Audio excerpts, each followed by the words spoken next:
Schönen guten Tag und herzlich willkommen zum Video Branding und Oberflächensprachen anpassen im Quanus InfoTwin.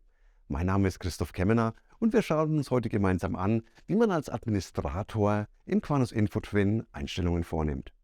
Dabei schauen wir uns an, wie man ein Branding umsetzt, neue Oberflächensprachen für die End-User hinzufügt und vieles mehr. Als Administrator des Quanus InfoTwins wurde ich informiert, dass Notizen angelegt worden sind. Daher habe ich mich im Quanus InfoTwin eingeloggt und bin in den Notizenbereich gewechselt. Hier sehe ich 3 Notizen, die mir vorliegen. 2 davon betreffen mich auch. Hier einmal soll eine französische Oberflächensprache hinzugefügt werden und gemäß des Corporate Designs muss eine Änderung an der Farbe durchgeführt werden, nämlich eine Umstellung von Blau auf Rot.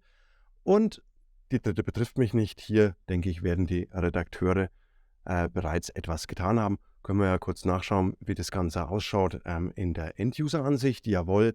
Hier sehen wir, das Kapitel Allgemeine Sicherheitshinweise wurde bereits durch die Kollegen umbenannt. Hier sehen wir auch nochmal den Bereich, in dem Notizen angelegt werden können, wo sie dann auch vorgehalten werden und man sie nochmal einsehen kann.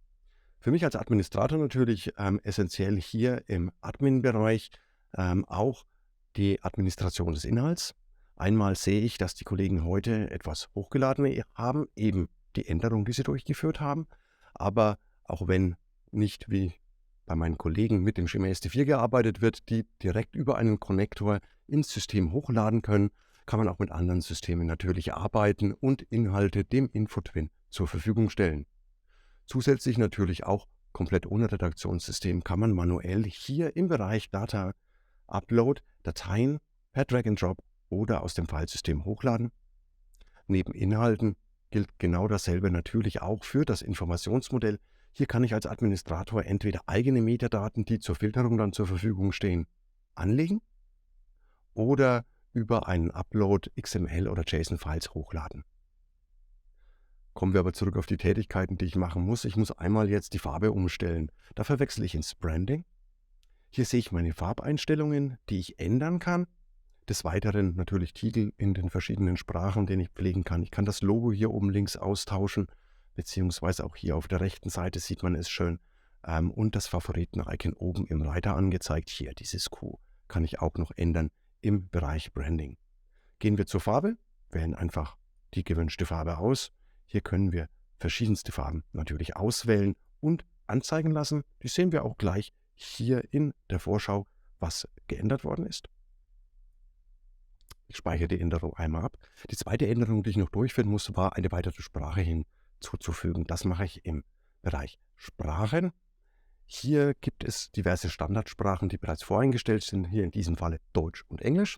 Fügen wir über ein Sprachkürzel Französisch auch noch hinzu, also einmal FR.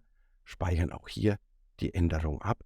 Und wenn ich kurz wieder rüber wechsle in den InfoTwin, also die Endanwendersicht, und das Ganze über F5 aktualisiere, sehe ich zum einen sofort Bereiche, die rot geworden sind, die wir eben umgestellt haben. Und hier oben rechts kann man auch noch die Oberflächensprache einstellen, hier neben Deutsch und Englisch, jetzt natürlich auch noch Französisch und schon werden hier alle Informationen auch auf Französisch in der Oberfläche angezeigt. Wie kam ich eigentlich zu dieser Information, dass Notizen vorliegen? Das realisieren wir hier unter der Integration über Webhooks.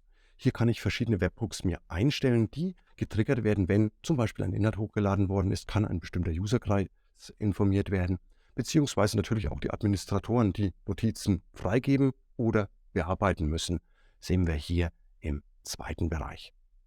Und natürlich geht noch viel, viel mehr hier im InfoTwin. Ich kann die eigenen Klassifikationsmerkmale, die hochgeladen worden sind, egal ob über den Konnektor oder manuell, zu Filtern hinzufügen für verschiedene Bereiche, die im InfoTwin zur Verfügung stehen. Zum Beispiel die Dokumentation kann ich über Plus bzw. Minus Metadaten bzw. dann später im InfoTwin Filterung genannt hinzufügen bzw. entfernen.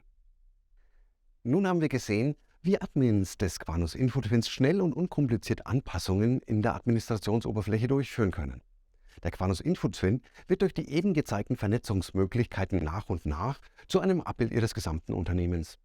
So werden der Austausch und die Verbreitung von Informationen zum Selbstläufer und After-Sales-Potenziale werden über den kompletten Lifecycle Ihrer Produkte voll ausgeschöpft. Für mehr Infomaterial und weitere Videos besuchen Sie jederzeit gerne unsere Webseite oder machen Sie sich in unserer Demo-Version durch Ausprobieren selbst ein Bild. Wir freuen uns auf Ihre Anfragen.